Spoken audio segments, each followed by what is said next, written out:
All right, so we're diving deep today, folks, into Macroenergy, Micropenis Oh, yeah. by Dakota Frandsen. And yeah, you heard that right. That's the actual title. You can't make this stuff up. It's a pretty wild kind of mix, right? You've got self-help, personal stories, and advice, Right. all pretty much aimed at men. But that title, Yeah. it definitely raises some eyebrows. It grabs your attention, that's for sure. So that's what we're going to try to figure out today. Yeah. What is Frandsen really getting at? Yeah, what's the message behind the provocative title? Exactly. We'll dig into his main arguments, see Mhm. what kind of actionable advice he offers. Yeah, like what can guys actually take away from this and apply to their lives? And maybe try to understand why this book with this title Yeah. seems to connect with so many guys. Yeah, it's definitely struck a chord. So right from the get-go, Yeah. Frandsen kind of lays out this idea Mm-hmm. that men, a lot of men, feel like they have to project this image of outward strength. Okay. Macroenergy, he calls it. Mm-hmm. While secretly inside, wrestling with these insecurities. Yeah, like the facade. And he uses the micropenis Right. as this symbol for any kind of perceived flaw. A metaphor. Yeah. Hmm. It could be anything, really. Like that feeling of not being good enough, Mm-hmm. not measuring up. In any area of life, yeah. So you put on this front, Like you've got it all together. but inside you might be crumbling. Exactly. And Frandsen really digs into the pressure on men to be stoic, to hide their struggles, especially with mental health. Like the strong, silent type. Right, exactly. And he even quotes Thomas Merton in the book. Oh, It's interesting. a powerful quote. It says, the beginning of love is to let those we love be perfectly themselves and not to piece them to fit our own image. That's pretty deep. And I think it really speaks to what Fransen's getting at. Like this pressure to conform. Yeah, this feeling that men have to fit this mold instead of being genuine. And then there's the humor. Oh, yeah. He uses humor a lot. A lot. It's not your typical self-help book. Definitely not. It's more like engaging, relatable, It's almost like he's using humor to kind of disarm you.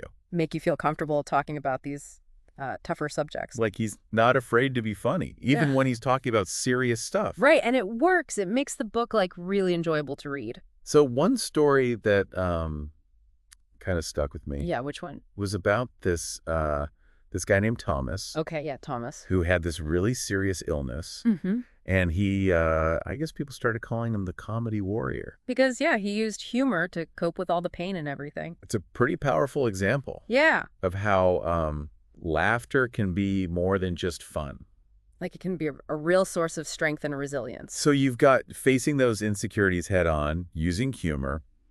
It seems like that's a big part of what he's saying. Yeah, definitely. Like acknowledging those vulnerabilities. But he also, he dives into some practical stuff too, right? Oh, absolutely. He goes beyond just the mindset stuff. He gives actual tips and strategies. Like a toolkit. Yeah, exactly. Like a Yeah. toolkit for self-improvement. Covering all sorts of areas. Yeah. From money to relationships, career stuff, even boosting your emotional intelligence. So give me an example. What's something that that really jumped out at you? Well, he talks a lot about procrastination. Yeah. The struggle is real. Right. And his big thing is breaking down like those huge, overwhelming goals into smaller, more manageable steps. Okay, yeah. Makes sense. He even uses the example of starting a business, which I thought was really cool. Yeah, that's a perfect example. It can feel so daunting. Right. But if you break it down into smaller steps, it becomes way less scary. It's like instead of trying to climb Mount Everest all at once. You're setting up base camps along the way. Totally. So it's not just about this internal work, like, facing your micropenis, so to speak. Right. It's also about giving you practical tools. To actually take action, to make changes in your life. So it's it's kind of a two-pronged approach. Exactly. And, Frandsen doesn't shy away from the importance of vulnerability, especially for men. Oh, interesting. Tell me more about that. Why, especially for men? Well, he talks about how traditional masculinity, those expectations, can actually be a trap. A trap. Yeah, like it prevents guys from expressing their feelings, getting support when they need it. So it's like that macro energy facade Right. can actually backfire. When it comes to emotional well-being, yeah. Like trying to be strong all the time can actually make you weaker in the long run. That's interesting. So how does he suggest breaking free from that? Well, he actually has this great quote. He says, redefining masculinity means breaking free from those limiting gender roles that discourage men from expressing their emotions. Powerful stuff. And he gives some practical advice, too, like um, specific techniques for building emotional intelligence. Like what? Things like active listening, developing empathy, even cognitive behavioral techniques to challenge negative thought patterns. It's like giving yourself permission to feel your feelings. Right, and to express them in a healthier. Instead of bottling them up. Yeah, and all of that, it ties back to the micropenis metaphor. Okay, how so? Well, it's like acknowledging those perceived shortcomings, those vulnerabilities, is actually the first step to overcoming them. It's about self-acceptance. Exactly. And challenging those societal expectations that tell us we have to be perfect, to be strong all the time. And ultimately, becoming a more authentic individual. Yeah, a more well-rounded person, somebody who's comfortable with who they are. So we've got facing those inner demons, practical skills, rethinking masculinity. Right. It's a lot to unpack. It's a pretty interesting mix. And there's even more. Oh! Because it's not just about practical self-improvement. Frandsen also delves into spirituality. Really? I gotta admit, I wasn't expecting that from a book with that title. I know, right? Mm-hmm. But it makes sense when you think about Frandsen's background. What do you mean? Well, he's actually been a minister. And, get this, a paranormal investigator. Wow. Okay, now I'm really intrigued. So he's definitely got a unique perspective on things. But he's not pushing any specific religion or anything, right? No, not at all. He's actually encouraging people to explore different paths, to find what resonates with them personally. So it's more about the journey. Yeah, the journey of self-discovery. And he gives some advice along the way, like the importance of following your passions, practicing gratitude, being mindful. So it's less about dogma and more about, like you said, personal exploration. Absolutely. He's basically saying, hey, there's no one right way to live a fulfilling life, but here are some tools that can help you find your own path. Okay, so we've got practical advice, emotional vulnerability, and now a touch of spirituality. This book is full of surprises. It's a pretty multifaceted book. And there's one more layer we haven't even touched on yet. Oh, and what's that? Frandsen himself. Okay, now you've really got me hooked. What's the deal with this Dakota Frandsen guy? Well, let's just say he's not your typical self-help guru. His life is pretty interesting, to say the least. All right, well, we'll have to dive into that after the break. Stay tuned. Okay, so we're back and still trying to wrap our heads around macroenergy, micropenis. This journey. It is. We've talked about embracing vulnerability. Right. And kind of challenging those traditional ideas of what it means to be a man. Those old school expectations. But how does that actually play out in everyday life? Like, what does that look like in different areas? Well, one area Frandsen gets super practical about is money, personal finance. Okay, yeah, money stuff. He doesn't sugarcoat it. He basically says straight up that money troubles can really mess with your self-worth. Oh, yeah, for sure. And even damage your relationships. Definitely adds stress. And he points out this thing, how society puts so much pressure on men to be the breadwinners. Like, you gotta provide. Right. And if you're struggling financially, it can lead to a lot of shame. Yeah, you feel like you're not measuring up. Like you're failing somehow. Which totally feeds into that whole micropenis metaphor. Absolutely. It makes those feelings of inadequacy even worse. So what does he suggest? Like, how do you deal with that? Well, he doesn't just leave you hanging with all that anxiety. Mm-hmm. He actually jumps right into the practical stuff. Okay, good. Like how to build financial literacy, understanding things like budgeting, Yeah, budgeting. investing, managing risk. That kind of stuff. He's also big on setting up an emergency fund. Says it can be a lifesaver when unexpected things happen. Which, let's be real, they always do. It's like taking control of your finances so they don't control you. Right, so money doesn't become this, like, source of stress and anxiety. Exactly. And by extension, it doesn't control your self-worth. Okay, I like that. Taking back control. He's not saying you have to be a millionaire to be happy. Of course not. But having a handle on your money can definitely reduce stress. And then you can focus on other things. Yeah, free up some mental space. So instead of projecting this macro energy that's coming from a place of, like, desperation, trying to prove something, Yeah. you can project a more genuine macro energy because you're coming from a place of stability. That makes a lot of sense. So, finances, check. What else? Well, he also digs into career stuff. Okay, yeah, work. He acknowledges that a lot of guys get stuck in jobs they hate, Oh, yeah, I've been there. or they feel like they're not growing, or they're constantly dealing with, like, annoying coworkers. The daily grind. Right. And all of that can make you feel inadequate. Definitely not macroenergy material. Not at all. But Frandsen says the key here is cultivating what he calls a growth mindset. The growth mindset. Yeah, basically the belief that you can always learn and improve no matter where you're starting from. Okay, I like that. He actually cites Carol Dweck's work on this, which is pretty cool. Oh, yeah, I've heard of her. It's not about being stuck in a dead-end job forever. It's about believing you have the power to change your situation. That's empowering. Right. And he emphasizes the importance of building a support network. Okay, so not going it alone. Exactly. Finding mentors, maybe joining some professional organizations, surrounding yourself with people who inspire you, who challenge you to grow. Okay, that makes sense. Now, I got to ask about something that I think a lot of us struggle with. Yeah. What's that? Procrastination. Oh, yeah. The ultimate productivity killer. And self-sabotage. He talks about that too, right? Does he have any advice for that? Because I feel like I could use all the help I can get. Oh, he definitely goes there. He breaks down the common causes of procrastination. Okay, like what? Things like fear of failure, perfectionism, feeling overwhelmed. Oh, yeah, all of the above. And then he offers some really practical tips. Okay, give me the goods. What are some of these tips? Well, one of his big things is breaking down large tasks into smaller, more manageable chunks. We've heard that before. It's a classic for a reason. It works. It's way less intimidating to tackle a project when you're not staring down this like giant mountain of work. Right, bite-sized pieces. Exactly. He also emphasizes creating a structured routine. Okay, routines. Setting deadlines and finding an accountability partner. So someone to, like, keep you on track. Exactly. Someone to check in with, to make sure you're actually doing the things you said you were going to do. It's almost like he's giving you permission to be a little vulnerable with someone. That's interesting. Like to admit that you need help staying focused. Because a lot of guys, they get stuck in this like lone wolf mentality. Got to do it all myself. Right. Yeah. But asking for help, being accountable to someone, it can make a huge difference. It's like shedding that macro energy armor for a bit. And allowing yourself to rely on others. Which can be really tough for some guys. It definitely goes against the grain for a lot of people. But Frandsen's point is, it's okay to ask for help. In fact, it can be a sign of strength. And, you know, it's not just about, like, working harder, making more money. Right. It's deeper than that. He's really addressing those deeper insecurities, the stuff that can hold you back in life. Exactly.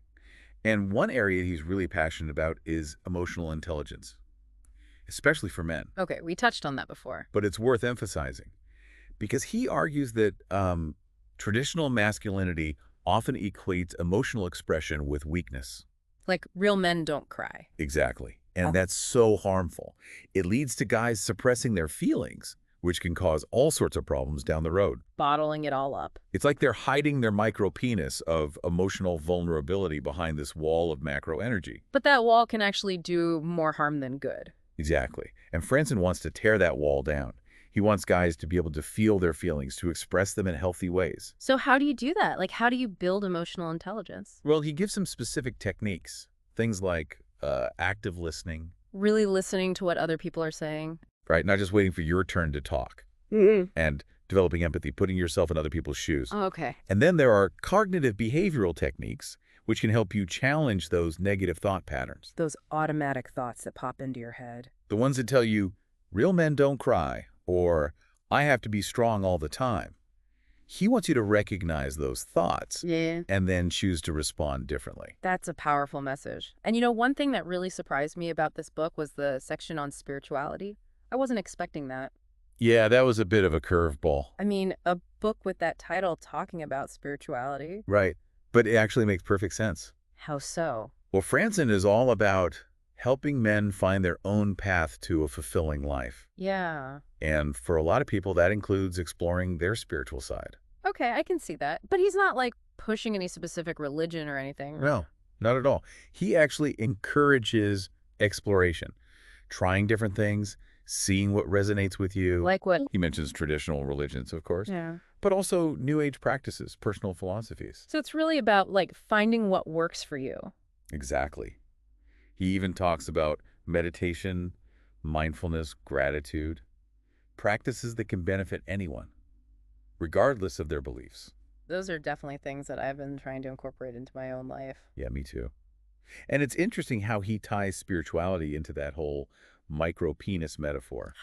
How so? Well, he's saying maybe that perceived shortcoming isn't actually about your size or your salary or your job title. Hmm. Maybe it's about feeling lost, like you lack purpose or meaning in life. Ooh, that's deep. So maybe exploring different spiritual paths can help you address that deeper sense of like existential angst. That's fascinating. He's not giving all the answers, of course, but he's definitely pointing people in the right direction It's all about finding what fills that void, what gives you a sense of belonging. and connection to something bigger than yourself. So we've got practical advice, emotional intelligence, spirituality. Is there anything else Frandsen covers? Oh, there's more. He actually dedicates a whole section to finding true love. Okay, now I'm really intrigued. Tell me everything. Well, he starts by emphasizing the importance of self-reflection, like analyzing your past relationships. Looking for patterns. Right. Figuring out what worked, what didn't work, and really understanding your core values. So you can attract the right kind of partner. Exactly. You can't build a healthy relationship if you don't even know what you're looking for. And then he dives into practical tips for navigating the modern dating world, The dating game has definitely changed. especially online dating. He talks about being safe, being authentic, prioritizing your own well-being. All important stuff. And it's not just about, like, getting dates.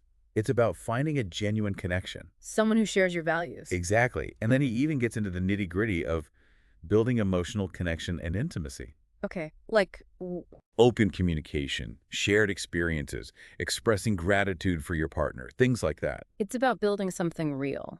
He's also very realistic about the challenges that come up in relationships. Conflicts, boundaries, disagreements. He uses this great example of a couple, Emily and David. They were struggling to set healthy boundaries. Oh, that sounds relatable. What happened? Well, he uses their story to illustrate the importance of assertiveness, clear communication, and compromise. Working together. Right. He encourages couples to have those tough conversations, Yeah. to set boundaries without being afraid of conflict, and to work together to create a relationship that honors both their needs. That's really important. It's like he's saying, hey, relationships are messy, but that's okay. It's how you handle those messy moments that determines whether the relationship thrives or falls apart. So true. So we've covered a lot of ground here: finances, careers, relationships, spirituality. Fransen's advice really does touch on pretty much every aspect of a man's life. And what's cool is that he weaves it all together so seamlessly. It's not just a random collection of tips. It's all connected. Exactly. It's a holistic approach to becoming a more well-rounded and fulfilling individual. And it all circles back to that initial concept of macroenergy and micropenis. Right. It's about shedding that facade of outward strength and embracing those vulnerabilities. Both internal and external. And recognizing those perceived shortcomings, those micropenises, and using them as fuel for growth. It's like he's saying, hey, we all have those insecurities, those things that make us feel inadequate. That instead of hiding them, let's acknowledge them. Work on them. And ultimately become better versions of ourselves. And in doing so, we can project a more authentic macroenergy. One that comes from a place of self-acceptance and genuine confidence, not a need to prove something. That's powerful. I think that's something that resonates with a lot of men. Absolutely. It's about giving yourself permission to be vulnerable, to seek help when you need it, and to embrace the journey of self-discovery. So what's resonating with you the most from all this?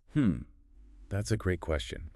I think, for me, it's the emphasis on building emotional intelligence. Yes, that's huge. It's something that I've been working on myself, and Fransen's insights have been really helpful. Me too. I think a lot of us could benefit from being more emotionally aware. And learning to express our feelings in healthy ways. Absolutely.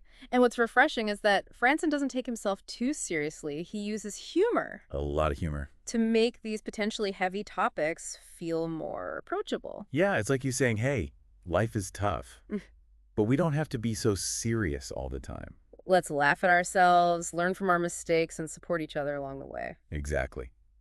And in the final part of our deep dive, we'll explore how Frandsen brings all these seemingly disparate elements together. The personal finance, the career advice, the spirituality, even finding love. It's like he's saying you can't just focus on one area of your life and expect everything else to magically fall into place. Right. It's about finding that balance, cultivating self-awareness, and pursuing a life that aligns with your values and passions. Stick with us as we dive deeper into the interconnectedness of it all. All right, so we're back, wrapping up our deep dive into, what's it called again? Macroenergy, Micropenis. That's the one. Gotta admit, this book has been full of surprises. Definitely not what I expected. Who knew a title like that could lead to, like, actual insightful advice? Right. On everything from, like, money management to finding love. So for this last part, let's zoom out a bit and Okay. see how Frandsen kind of connects all these pieces, right? Yeah, all these different areas of life he talks about. Finances, career, spirituality, relationships, Like, how does it all fit together? to create this, like, bigger picture of what it means to live a fulfilling life. Right. Because he doesn't just treat them as separate things. Okay, so how does he tie it all together? Well, one thing that jumps out is the link between financial well-being and emotional well-being. They're definitely connected. He argues that, like, financial stress can make you feel inadequate, Oh, yeah. which then affects your relationships, your work, everything. It's like this feeling of I'm not good enough that just kind of creeps into every area of your life. And remember how we talked about the pressure on men to be financially successful? Yeah, the whole provider thing. Frandsen says that can lead to a ton of shame if you're not hitting those financial milestones. So it's like that micropenis metaphor is playing out on a financial level, too. Exactly. Guys feeling like they're failing, even if they're doing their best. And that's where his advice on emotional intelligence comes in, right? Yeah, exactly. It's not just about, like, go make more money. It's about developing the skills to handle those negative emotions. So they don't control you. Right. It's like learning to separate your self-worth from your net worth. Okay, yeah. Because those two things aren't always the same. Definitely not. And this ties into his advice on building multiple streams of income. Oh, yeah, he talks about that a lot. He's all about financial stability and freedom, which then gives you more confidence, more motivation in other areas of life. It's like a ripple effect. And I love how he gives actual examples of how to do that. Yeah, like what? Freelancing, investing in real estate, creating online content. He's basically giving you a toolbox and saying, go build the financial future that you want. So you're not just stuck in, like, the rat race. Right. You have options. And that sense of control can be really powerful, right? Absolutely. It can fuel your motivation to go after a more fulfilling career or build stronger relationships. Speaking of careers, Frandsen's a big believer in finding work that aligns with your values. Your passions. Doing something you actually care about. Yeah, not just chasing a paycheck. He says that when you're doing work that has meaning for you, it gives you this sense of purpose. Makes you feel like you're contributing to something bigger than yourself. And that can have a huge impact on your overall well-being. So it's not just about the money. Nope. It's about finding something that that really lights you up. Now, what about body image? Because I know he talks about that too. Oh, yeah, definitely. Yeah. He encourages readers to, like, challenge those unrealistic beauty standards. You know, the ones that society throws at us. And to embrace their unique qualities. Love yourself for who you are. Exactly. He even gives advice on exercise and nutrition tailored to different body types. So it's not about striving for this, like, airbrushed ideal, It's about feeling comfortable and confident in your own skin, which, let's be honest, can be a real struggle for a lot of people. especially in today's world. But when you have that confidence, it radiates outwards, right? Absolutely. It affects how you interact with others, how you approach challenges. It's like that macroenergy isn't just about physical strength or financial success. It's about having this strong sense of self, knowing your worth, not letting those perceived micro-penises hold you back. embracing your vulnerabilities, working on those weaknesses, becoming the best version of yourself. And that's what's so powerful about this book. Yeah. Yeah. It's not just a bunch of random tips, It's a journey. a guide to living a more authentic and fulfilling life. And he encourages you to celebrate your successes, learn from your mistakes, Yeah. and never stop growing. So as we wrap up this deep dive, what's your biggest takeaway? What's that one nugget of wisdom you're going to carry with you? For me, it's the reminder that everything is connected. Okay. You can't just focus on one area of your life and expect everything else to magically fall into place. You got to look at the whole picture. Exactly. It's about finding that balance, cultivating self-awareness, and living a life that aligns with your values. I think that's a great takeaway. And if you're feeling inspired to learn more, you can check out Dakota Frandsen online. He's got a website. Tons of resources. He even has a podcast. The Bald and Bonkers show, I think it's called. Yeah, that's the one. He's clearly passionate about helping people live their best lives. And his blend of humor and vulnerability and practical advice is just, it's really refreshing. So remember, your journey is your own. Embrace those challenges, celebrate the victories, and never stop growing. Thanks for joining us on this deep